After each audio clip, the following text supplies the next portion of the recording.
তার ঠোঁট নড়ে উঠল। তোমরা সবাই চলে যাও, আমাকে মুক্তি দাও। এরপর মূর্তিটি তৃষার দিকে হাত বাড়িয়ে দিল। তৃষা আতঙ্কে স্থবির হয়ে গেল, কিন্তু তার পেশাদারিত্ব তাকে দমিয়ে রাখতে দিল না।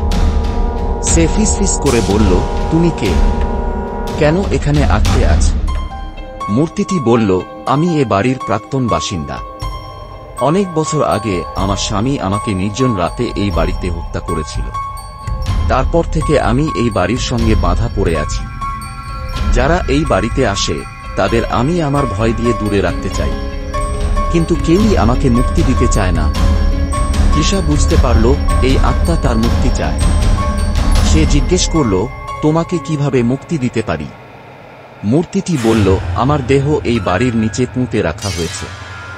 যদি আমার দেহকে সঠিকভাবে কবর দেওয়া হয় তবে আমি মুক্তি পাব।